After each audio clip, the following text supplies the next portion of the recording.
Hello! నమస్తే. అందరు బాగున్నారా? రేపు ఇంట్లో పూజ ఉంది కదా! ఈరోజు నేను ఎవ్రీ శనివారం ముందు రోజు శుక్రవారము నేను హౌస్ అంతా క్లీన్ చేసుకుంటాను. ఒకసారి డీప్ క్లీన్ లాగా. అందులో భాగంగానే నేను ఈరోజు వాష్‌రూమ్స్ క్లీన్ చేసుకుందాం అనుకున్నాను. యూజువల్లీ పైపైన క్లీన్ చేస్తాను. అంటే ఇల్లు ఇక్కడ నార్మల్‌గా తుడచడము ఇదంతా చేస్తూనే ఉంటాను. కానీ డీప్ క్లీన్ అయితే ఎప్పుడైనా 2 వీక్స్‌కి ఒకసారి అలా చేస్తాను. ఈరోజైతే అదే పని పెట్టుకున్నాను. నా దగ్గర ఈ బ్రష్ ఉంటదనమాట. Hand held brush. ఇది నేను టీములో తీసుకున్నాను. ఏంటంటే మనం వాష్‌రూమ్స్ అవి క్లీన్ చేసేటప్పుడు వంగి తుడచడం ఇదంతా కొంచెం ఇబ్బందిగా అనిపించినా కూడా దీంతో బ్రష్‌తో జస్ట్ అలా అలా రబ్ చేసేస్తే నీట్‌గా రబ్ అయిపోతుంది. ఈ బ్రష్ నేను bathroom tub and shower room clean చేయడానికి మాత్రమే వాడతాను. వేరే దేనికి వాడను. ఎస్పెషల్లీ టాయిలెట్స్ క్లీన్ చేయడానికైతే ఇది అస్సలు యూజ్ చేయను నేను. నాకు చాలా ఈజీగా అనిపిస్తుంది పని. ఎక్కువ వంగే అవసరం ఉండదు. క్లీన్ చేసే ఒక హాఫ్ అన్ అవర్ ముందు లైజాల్ లిక్విడ్ అంతా వేసేస్తాను బాత్ టబ్స్‌లో అండ్ షవర్ రూమ్‌లో. అది కొంచెం సేపు అలానే ఉండనిచ్చి ఆ తర్వాత కొంచెం వాటర్ వేసేసి బ్రష్ ఆన్ చేస్తాననమాట. ఇది ఎలక్ట్రిక్ బ్రష్ యాక్చువల్లీ. మనం ఛార్జింగ్ పెట్టుకోవాల్సి ఉంటుంది. పనిచేస్తుందా అంటే యెస్. నాకు 95% ఇది యూజ్ అవుతుంది. మిగతా 5% ఓకేగా అనిపిస్తుంది జెన్యూన్‌లీ చెప్పాలంటే. బట్ నేనైతే ఇది రెగ్యులర్‌గా యూజ్ చేస్తాను కాబట్టి నాకు ఇది హెల్ప్‌ఫుల్ అనే చెప్తాను. పని అయిపోయిన తర్వాత దీన్ని కూడా వాటర్ కింద పెట్టి క్లీన్ చేసేసి ఆ తర్వాత ఛార్జింగ్ కావాలంటే పెట్టి నేను మళ్ళీ ఇంకా అది డ్రై అయిపోయిన తర్వాత బ్రిజల్స్ ఉంటాయి కదా! దీనికి బ్రష్‌కి అవి డ్రై అయిపోయిన తర్వాత మళ్ళీ నేను బాక్స్‌లో ఎత్తిపెట్టేస్తాను. అయిపోతుంది పని. బ్యాక్ పెయిన్ ఉండే వాళ్ళకి ఆర్ నీ పెయిన్ ఉండే వాళ్ళకి ఇది ఇంకా హెల్ప్ అవుతుంది. నాకు ఆ పెయిన్స్ ఏమి లేవు కానీ నేను స్టిల్ యూజ్ చేస్తున్నాను. షవర్ అంతా క్లీన్ చేసిన తర్వాత మనం షవర్ ఆన్ చేసామే అనుకోండి వాటర్‌తో అదంతట అదే వెళ్ళిపోతుంది ఇంకా. ఇంకా మరకలు ఎక్కడైనా ఉన్నాయి అని అనిపించినా కూడా మళ్ళీ ఈ బ్రష్‌తోనే మనం వాటర్ మీద పడుకోకుండా నీట్‌గా క్లీన్ చేసుకోవచ్చు. అక్కడ చాలా హెల్ప్ అయింది నాకు. ఇది కావాలంటే మనం డోర్ గ్లాసెస్‌ని కూడా క్లీన్ చేసుకోవచ్చు. బట్ నేనైతే హ్యాండ్‌తోనే క్లీన్ చేసేస్తున్నాను. అండ్ దీనికి ఐ థింక్ ఇంకొక 2, 3 బ్రష్‌లు కూడా వచ్చినట్టున్నాయి. అంటే సెట్టింగ్స్ చేసుకోవచ్చు. దానికి కావాల్సిన సైజులు ఇవన్నీ కూడా. బట్ నేనేమి యూజ్ చేయట్లేదు. ఇదొక్కటే ఎక్కువ యూజ్ చేస్తాను. Especially shower room and bath tub clean చేయడానికి మాత్రమే ఇది యూజ్ చేస్తాను. మిగతా వాటన్నిటికి నేను హ్యాండ్‌తోనే చేసేస్తాను. ఒక్కసారి డీప్ క్లీన్ చేసిన తర్వాత నేనైతే ఎన్ని సార్లు చూసి మురిసిపోతూ ఉంటానో. షవర్ రూమ్ అయిపోయింది కదా! ఇంకా అక్కడే నేను బాడీ వాష్‌లు, ఎసెన్షియల్స్ ఉంటాయి కదా! అవన్నీ కూడా పెట్టేస్తున్నాను. షాంపూ, కండిషనర్ అండ్ నాకొక షాంపూ, మా ఆయనకొక షాంపూ ఇట్లా డిఫరెంట్‌గా ఉంటాయి. అవన్నీ పెట్టేస్తున్నాను. అయిపోయింది. మెయిన్ పని అయిపోయింది. ఈరోజు నేను అనుకున్న డీప్ క్లీనింగ్‌లో ఇదే మెయిన్ పని. ఆ తర్వాత నేను ఇక్కడ క్లీన్ చేయాలనుకున్నాను. బ్రషింగ్ ఏరియాలో, ఫేస్ వాష్ చేసుకునే ఏరియాలో. అక్కడ కూడా పైనే లేండి. మరి ఇన్ డెప్త్ క్లీనింగ్ నేను ర్యాక్స్ అవన్నీ ఓపెన్ చేసి అయితే ఈరోజు ఏం క్లీన్ చేయాలనుకోలేదు. మేబీ సమ్ అదర్ డే నేను చేస్తాను. అండ్ ఇక్కడ మిర్రర్ క్లీన్ చేస్తున్నాను. ఈ మిర్రర్‌కి పింక్ స్టఫ్ క్లీనర్ వాడడం అనేంత బుద్ధి తక్కువ ఐడియా ఇంకొకటి ఉండదు. ఎందుకంటే అది గ్లాస్ అంతా క్లీన్ చేసిన తర్వాత బ్లర్రీగా అనిపించింది నాకు. నేను మళ్ళీ నార్మల్‌గా టిష్యూ పేపర్‌తో ఒక రోజంతా నాకు అలానే అనిపించింది. ఏదో నాలోనే ఫాల్ట్ ఉందేమో అనుకున్నాను నేను. బట్ నాకు ఒక రోజంతా అలానే అనిపించింది. ఆ తర్వాత మళ్ళీ నార్మల్ టిష్యూ పేపర్‌తో క్లీన్ చేస్తే అదంతా పోయిందనమాట. సో, అలా మిర్రర్ క్లీనింగ్ కూడా అయిపోయింది. యాక్చువల్లీ మిర్రర్ క్లీనింగ్‌కి వేరే లిక్విడ్స్ దొరుకుతాయి. అవి తెచ్చుకోవాల్సి ఉంటది. ఇలా ఏది పడితే అది ఆల్ పర్పస్ క్లీనర్ అన్నారు కదా అని ఎక్కడ పడితే అక్కడ వేయకూడదు. అండ్ ఇక్కడ నేను ఆ బంటిగాడిని వదలొచ్చు కానీ నేను ఓన్లీ వాడిని సాటర్‌డేస్ మాత్రమే యూజ్ చేస్తాను ఎక్కువ. ఎందుకంటే ఆ రోజు నాకు ఇంట్లో వేరే పనంతా ఉంటుంది కదా! అందుకోసమని వాడికి ఆ పని ఇచ్చేస్తాను. వాడు ఇల్లంతా క్లీన్ చేసుకుంటూ ఉంటాడు. నేను నా పని చేసుకుంటూ ఉంటాను. నాకు అది చాలా టైం సేవ్ అవుతుంది. అండ్ దాని డీటెయిల్స్ కూడా చాలామంది అడిగారు. చాలా అంటే చాలా మొన్ననే ఎప్పుడో స్టోరీలో పెడితే కూడా దాని డీటెయిల్స్ అడిగారు. నేను చెప్తాను వాటి గురించి. ఫస్ట్ ఆఫ్ ఆల్ దాని డీటెయిల్స్ అడిగారు and is it worth or not అని కూడా అడిగారు. To me this is definitely worth అండి. నాకు ఇది చాలా హెల్ప్‌ఫుల్‌గా ఉంది. నేను యూజ్ చేసేదైతే Shark AA ultra 2 in 1 robot vacuum and mop cleaner. Detail review అంటే మళ్ళీ ఎప్పుడైనా చెప్తాను. ఇప్పుడైతే నేనేం షూట్ కూడా చేయలేదు దాని గురించి. నాకు ఈ రోజే వేరే పనులు చాలా ఉన్నాయి. ఫస్ట్ ఆఫ్ ఆల్ రీఫిల్లింగ్ చేస్తున్నాను ఇంట్లో గ్రాసరీస్ అన్నీ. దీని తర్వాత మళ్ళీ గ్రాసరీ షాపింగ్‌కెళ్ళాలి. రేపు ఫ్రెండ్స్ వస్తారు కాబట్టి ఫుడ్ అవన్నీ చేయాలి కాబట్టి వెజిటబుల్స్ అవన్నీ మాకు ఇక్కడ ఫ్రైడే వస్తాయి ఫ్రెష్‌గా. సో, అవి తెచ్చుకోవడానికి గ్రాసరీ షాపింగ్‌కెళ్ళాలి. ఆ తర్వాత వాల్మార్ట్‌కెళ్ళాలి, కాస్కోకెళ్ళాలి. ఇలా చాలా ప్లేసెస్‌కెళ్ళాల్సింది. ఎందుకంటే ఒక్కొక్క చోట ఒక్కొక్క వస్తువులు ఉంటాయన్నమాట మనకు కావాల్సినవి. అన్నీ ఒకే చోట దొరకవా మానసా అంటే లేదు దొరకట్లేదు. సో, ఫస్ట్ అయితే ట్రాష్ అంతా క్లీన్ చేయాలి కదా! ఈ రైస్ డబ్బాలోకి 2 కవర్ల రైస్ పోస్తే, ఆ కవర్లన్నీ వేస్ట్ అయిపోతాయి. అవన్నీ పడేస్తున్నాను ఇంకా. చాలా ట్రాష్ ఉన్నింది. అదంతా కూడా ఫస్ట్ ఒక బ్లాక్ కవర్ తీసుకొని అందులోకేసేసి, అది మేము ఇంకా పడేయాల్సొచ్చినప్పుడు చూసారా ఎంత ట్రాష్ పేరుకొని ఉందో. అసలు ఇల్లు డీప్ క్లీన్ చేస్తుంటే ఇంకా ఎక్కువ వస్తూనే ఉంటది. ఇది చాలా తక్కువని నాకనిపిస్తుంది. హాఫ్ క్లీనింగ్‌కే అంతుంటే, ఫుల్ క్లీనింగ్‌కి ఇంకెంత ఉంటదో ఊహించుకోవచ్చు. అండ్ మేమొచ్చేసాము గ్రాసరీ షాపింగ్‌కి. మేమేమనుకున్నామంటే పూజ చేసుకున్న రోజు ఫ్రెండ్స్‌ని ఇంటికి పిలుద్దాము అని చెప్పి. ఈ పాటికైతే మీ అందరికీ తెలిసే ఉంటుంది. మేము ప్రతి శనివారం పూజ చేసుకున్న తర్వాత ఫ్రెండ్స్‌ని ఇన్వైట్ చేసి ఇంటికి భోజనాలు పెట్టాలి అనుకున్నాము. సో, ప్రతి వారం అలానే చేసాము. లాస్ట్ వీక్ కూడా మీరు చూసారు. ఇదొచ్చేసి వడ్డీ వారం గదా! ఈ వీక్ చేయబోయేది వడ్డీ వారం అనమాట. ఇంక ఇది లాస్ట్ వారం. 8 వారాలు అయిపోతాయి. లైక్ సక్సెస్‌ఫుల్‌గా మేము 8 వారాలు ఫినిష్ చేసాము. సప్త శనివార వ్రతం. మాకే చాలా ప్రౌడ్‌గా అనిపించింది. లైక్ మధ్యలో ఒక్క వీక్ కూడా బ్రేక్ రాలేదు. ఆ దేవుని దయనే ఇది కూడా. లేదంటే మళ్ళీ మనకు పీరియడ్స్, లేడీస్ ప్రాబ్లమ్స్ అన్నీ ఉంటాయి కదా! సో, అవన్నీ ఏమీ అడ్డం రాకుండా జరిగిపోయింది నిజం చెప్పాలి అంటే. అండ్ 8 వీక్స్ ప్లస్ 2 వీక్స్ మళ్ళీ స్టార్టింగ్‌లో 2 వీక్స్ తెలియక వెంకటేశ్వర స్వామి వ్రతం చేసాము. అదంతా దేవుని దయే అనుకున్నాం మేము.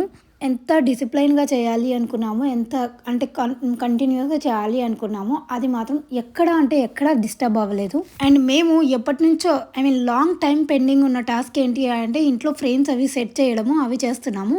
ఆ తర్వాత ఇంటికొచ్చాక ఇంక నేను ఇది ది అదర్ వీక్‌లేండి. బట్ ఆల్మోస్ట్ ఇంతే ఉంటది ఎవ్రీ వీక్.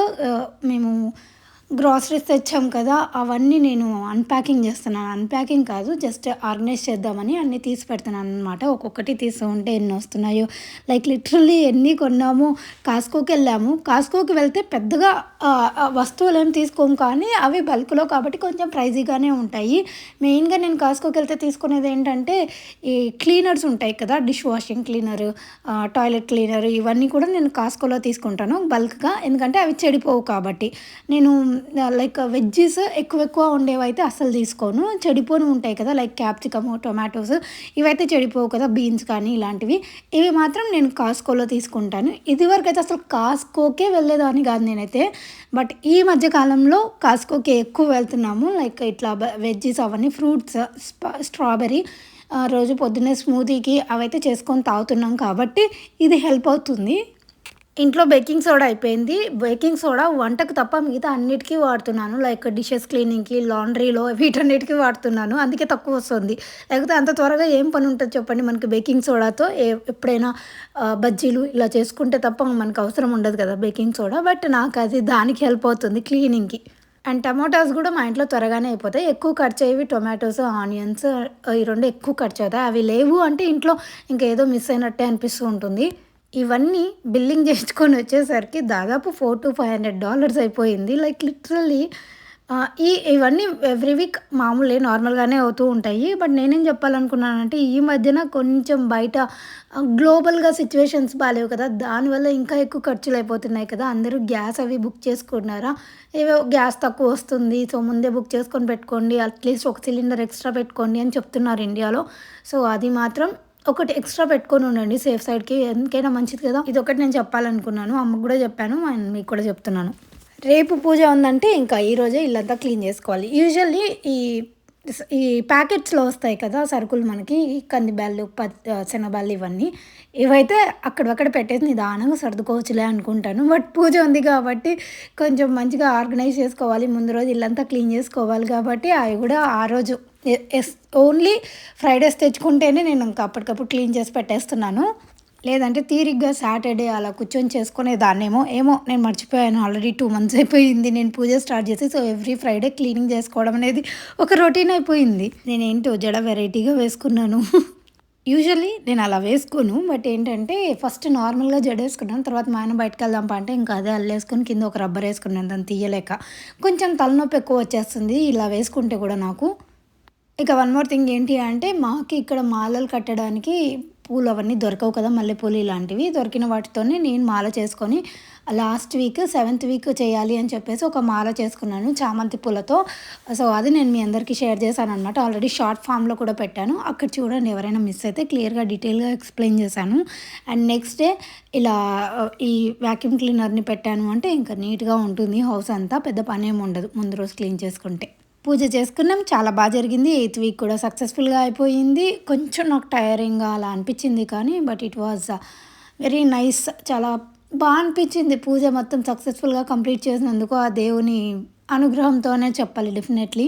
అయితే ఈ వీక్ ఫ్రెండ్స్ కోసం అని చెప్పేసి మేము బిస్బెలాబాత్ బజ్జీలు చేద్దాం అనుకున్నాము. జస్ట్ 1 పార్ట్ మీల్ లాగా. కాకపోతే 2, 3 పార్ట్స్ పడతాయనుకోండి. కానీ సింపుల్‌గా అయిపోతుంది. ఎక్కువ స్ట్రెస్ ఏమి అవసరం ఉండదు దీనికి. జస్ట్ కందిపప్పు, బియ్యము 2 ఈక్వల్ క్వాంటిటీలో తీసుకొని కొంచెం మెత్తగా అయ్యేంత వరకు అంటే 6 గ్లాసెస్ తీసుకున్నాం మేము. అంటే కొంచెం క్వాంటిటీ ఎక్కువ చేయాలి కదా అని చెప్పేసి. సో, దానికి వాటర్ డబల్ కానీ ఇంకొక 2, 3 గ్లాసెస్ ఎక్కువ వేసుకొని మెత్తగా చేసుకోవాలి. ఆ తర్వాత వెజ్జీస్ కూడా ఉడికిచ్చేసుకోవాలి పక్కన ఇంకొక దాంతో. మీకు ఏం వెజ్జీస్ కావాలంటే అవి. మేము యూజువల్లీ ఆనియన్స్ వేస్తాం దీంట్లోకి. షాలట్స్ అంటాం కదా! షాలట్ ఆనియన్స్ అవి వేస్తాను. బట్ ఈరోజు ఏం వేయలేదు. సో, ఇక్కడ అన్నంలో పసుపు కూడా వేశారు మా ఆయన. సో, ఈ వెజ్జీస్ అవి కొంచెం మామూలుగా వాటర్ వేసేసి కొంచెం ఉడికించిన తరువాత అందులోకి మనం ఇప్పుడు సాంబార్ పౌడర్ వేసుకుంటాము. మామూలుగా అయితే బిస్బెలాబాత్ పౌడర్ అని అది కొంచెం సాంబార్ పౌడర్ లాగానే ఉంటుంది. ఇది బిస్బెలాబాత్ అనడం కంటే కూడా సాంబార్ రైస్ అంటే బెటర్ ఏమో. కాకపోతే మాకు ప్రెజెంట్ అయితే బిస్బెలాబాత్ పౌడర్ దొరకలేదు. ఇంకా మేము కూడా చేయలేదనమాట. అత్తని అడిగితే రెసిపీ చెప్పేవాళ్ళు. బట్ అప్పుడు మాకు ఆల్రెడీ నైట్ అయిపోయింది. వాళ్ళకి ఆల్రెడీ నైట్ అయిపోయి ఉంటుంది కదా! మాకు నైట్ అయింది. వాళ్ళకి ఇంకా ఎర్లీ మార్నింగ్‌లే అని చెప్పేసి చేయలేదు. సో, అది వేసిన తర్వాత ఇంకా మీరు వేరే మసాలాలు ఏమి వేయాల్సిన అవసరం లేదు. చింతపండుని నానబెట్టుకొని ఆ చింతపండు గుజ్జు ఉంటుంది కదా! రసము అది వేసుకోవాలి. ఆ తర్వాత దీంట్లోకి మనం ఆ ఉడికించుకున్న రైస్ కూడా వేసేసుకోవాలన్నమాట. సో, ఇది కొంచెం కష్టంగా ఉన్నింది. అసలు ఎన్ని విధాలుగా ట్రై చేస్తున్నాడో మా ఆయన. ఇదంతా రైస్‌లోకి వేసి ఇంకొంచెం వాటర్ పడతాయి దీనికి. కొంచెం మెత్తగా జోరుగా ఉంటేనే టేస్టీగా ఉంటది. అండ్ బిస్బెలాబాత్ కూడా టెక్స్చర్ వస్తుంది. మంచి టెక్స్చర్ వస్తుంది. ఇది వేసిన తర్వాత బజ్జీలకు పెడదాం అనుకున్నాము. ఒక సైడ్ ఆయిల్ హీట్ ఎక్కుతుంది. ఇంకా బజ్జీలు కూడా వేసేసుకుంటే అయిపోతుంది. ఉగ్గాని కాదు సారీ బిస్బెలాబాత్‌లోకి ఈ మిరపకాయ బజ్జీలు, బూందీ, నిమ్మకాయ పచ్చడి, పికిల్ ఉంటే సూపర్ ఉంటుంది అసలు కాంబినేషను. చాలామంది బూందీతో ఇష్టపడతారు దీన్ని. అండ్ బజ్జీలు కూడా చాలా బాగుంటాయి. సో, ఇలా కలిపిన తర్వాత కొంచెం వాటర్ వేయాలి. వాటర్ వేసేసి కాసేపు ఉడికించుకున్న తర్వాత మళ్ళీ కొద్దిగా ఉప్పు వేసేసి అన్నీ ఉడికించామే అనుకోండి అయిపోతుంది. దాని తర్వాత తిరువాత వేసుకోవాలి. తిరువాతకి ఏంటంటే కొంచెం నూనె అండ్ నెయ్యి 2 కలిపి తిరువాత వేయాలన్నమాట. కొంచెం ఎక్కువే పడుతుంది దీనికి. టేస్ట్ బాగుండాలి అంటే కొంచెం ఎక్కువ పడుతుంది. అదొక్కటే అడ్జస్ట్ చేసుకోవాలి. మా ఆయన బజ్జీల ఎక్స్పర్ట్. అసలు ఎంత బాగా చేస్తారంటే సూపర్ క్రిస్పీగా వస్తాయి. అండ్ ఎంతో ఓపికగా ఆ బజ్జీల్లో నుంచి ఇత్తనాలన్నీ తీసేస్తారు ఎవరికి స్పైసీగా ఉండకుండా. అండ్ ఇవి అంత స్పైసీగా ఏమి ఉండవు ఈ బజ్జీలు, మిరపకాయలు. బట్ మా ఆయన ఇంకా టేస్టీగా చేస్తారు. Trust me. మా ఆయనకి ఇది ఒక కోరిక కూడా. నేను ఒక బజ్జీల షాప్ పెడతా అని అంత కాన్ఫిడెంట్గా నేను చెప్పగలను బాగా చేస్తారు అని చెప్పి. ఒకవైపు బజ్జీలు అవుతున్నాయి. ఒక సైడ్ బిస్బెలాబాత్ టెక్స్చర్ చూసారా ఇలా వచ్చిందంటే బాగుంటుంది. అండ్ అడుక్కు పెట్టి కలుపుకోవడం మర్చిపోకండి. అంటే అడుగున బాటమ్ నుంచి కలపాలి. లేకపోతే అన్నం అంతా అలానే కింద బాటంకి అంటుకొని పోతుంది. అలా కాకుండా ఉండాలంటే కొంచెం అడుగు నుంచి కలుపుతూ ఉండాలి. ఆ సాంబార్ పౌడరు ఆ ఫ్లేవర్ పట్టేంత వరకు మనం కొంచెం బాగా చేసుకోవాలి. ఇక్కడ నేను బిల్డప్ ఇస్తున్నాను ఆయిల్ దగ్గర. మీ అందరికీ తెలుసు నాకు ఆయిల్ అంటే చచ్చేంత భయము. ఆ చుట్టుపక్కల నాకు ఆయిల్ ఉందంటేనే ఆ చుట్టుపక్కలకి చాలా తక్కువగా వెళ్తుంటా. అలాంటిది ఇక్కడ పెద్ద ఫోన్ పెట్టి నేనే చేస్తున్నట్టు బిల్డప్ ఇస్తున్నాను. నాకు ఈ భయం అనేది ఎప్పటికీ పోదేమో అనిపిస్తూ ఉంటుంది ఆయిల్‌లో డీప్ ఫ్రై చేయడం అనేది. కొన్నిసార్లు చేస్తూనే ఉంటాను. బట్ స్టిల్ చాలా భయపడుతూ చేస్తూ ఉంటాను. ఏంటో మా అమ్మ చిన్నప్పుడు నన్ను ఆయిల్ దగ్గరికి అస్సలు పంపించలేదు. అసలు వంటలే నేర్పిలేదు మా అమ్మ. అందుకే నాకు ఇలా అలా ఏదో సెట్ అయిపోయింది. నేను ఇంకా మసాలా బూందీ దీంట్లో ఆనియన్ కాదు గార్లిక్ కూడా ఉండదనమాట. అందుకని ఇది తీసుకొని వచ్చాము. అయితే మేము పండగలు ఉన్న రోజు కానీ ఎనీ ఫెస్టివల్స్ ఆర్ ఏదైనా పూజలు చేస్తున్నాము అంటే ఆనియన్, గార్లిక్ అనేది అసలు వాడం వంటలలో. అండ్ ఈరోజు కూడా అలానే చేసామన్నమాట. మిరపకాయ బజ్జీలతో పాటు పిల్లలు తింటారని చెప్పేసి వాళ్ళు మిరపకాయ బజ్జీలు తింటారో తినరో అని ఆలు బజ్జీలు కూడా చేసాము. సేమ్ పిండే జస్ట్ ఆలు స్లైసెస్‌గా కట్ చేసుకొని చేసేయడమే. తర్వాత ఫ్రెండ్స్‌ని పిలిచి మంచిగా భోజనాలు పెట్టేసాము. అందరికీ నచ్చింది. ట్రస్ట్ మీ పిల్లలకు కూడా నచ్చింది. అందరు చాలా ఇష్టంగా కూడా తిన్నారు. ఇది మా శనివారాలైతే 8 శనివారాలు పూర్తయ్యాయి. 7వ శనివారం అండ్ 8వ వారం వచ్చేసి 7 శనివారాలు, 8వ వారం వడ్డీ వారం. ఆ తర్వాత నా ఫ్రెండ్స్ ఇద్దరు నాకొక విమెన్స్ డే గిఫ్ట్లు ఇచ్చారనమాట. సో, అవి నేను ఏమిచ్చారో మీతో షేర్ చేసుకుందామని వాళ్ళు వెళ్ళిపోయిన తర్వాత మళ్ళీ నేను మీ అందరితో కలిసి చూద్దామని చెప్పేసి ఓపెన్ చేసి చూస్తున్నాను. సో, పద్మ తన పేరు. సో, తనేమో ఈ బౌల్స్ ఇచ్చారు. Serving bowls. భలే క్యూట్‌గా ఉన్నాయి. నాకు సర్వింగ్ బౌల్స్ అంటే చాలా ఇష్టం. నేను అంతకుముందు వీకే ఎళ్లి చూసాను. అదే చెప్పాననమాట సర్వింగ్ బౌల్స్ చూసొచ్చాను అని. అండ్ సో, అవి 3 వస్తాయి. 3 డిఫరెంట్ ప్యాటర్న్స్ ఉంటాయి. సేమ్ సైజ్ ఉంటాయి. ఇలా యాక్చువల్లీ వాళ్ళొస్తేనే వడ్డియడానికే నాకవి హెల్ప్ అయితాయి. అండ్ నెక్స్ట్ సుజాత ఏమో ఇలా హ్యాపీ ఉమెన్స్ డే అని దానిపైన రాసారు. ఆ పేపర్ నేను ఎత్తిపెట్టుకుంటాను. సో, సుజాత ఏమిచ్చిందో ఓపెన్ చేసి చూస్తున్నాను. ఇదైతే నాకు ప్యూర్ సర్ప్రైజే. నాకు తెలీదు లోపల ఏమున్నాయో. అట్‌లీస్ట్ పద్దు అయినా ఓపెన్ చేసి చూసాను. బట్ సుజాతవి ఏమిచ్చిందో నేను చూడలేదు. ఇప్పుడే చూస్తున్నాననమాట. దాంట్లో కూడా ఒక సర్వింగ్ సెట్ ఉంది. సర్వింగ్ బౌల్ ఉంది. క్యాసరోల్ అంటాం కదా! ఆ తర్వాత ఒక కుకింగ్ పాట్ కూడా ఉందనమాట. ఈ 2 ఉన్నాయి. దాంట్లో మేము మంచిగా వెజిటబుల్ బిర్యానీ చేసుకుంటాము. దీంట్లో ఏమో సర్వ్ చేసాము. So, yeah! నా ఫ్రెండ్స్ అయితే నాకు విమెన్స్ డేకి బ్యూటిఫుల్ క్యూట్ గిఫ్ట్స్ అయితే ఇచ్చారు. సో, ఇదండి ఇవాల్టి వ్లాగ్. హోప్ మీ అందరికీ ఈ వ్లాగ్ నచ్చింది అనుకుంటున్నాను. నచ్చినట్టయితే లైక్ చేయడం మర్చిపోకండి. అండ్ మీరు ఇంకా మన ఛానల్‌ని సబ్స్క్రైబ్ చేసుకోలేదంటే సబ్స్క్రైబ్ చేసుకోండి. సో దట్ మీరెప్పుడు ఫ్రీగా ఉంటే అప్పుడు చూసేయొచ్చు. నోటిఫికేషన్ బెల్ ఆన్ చేసుకోండి.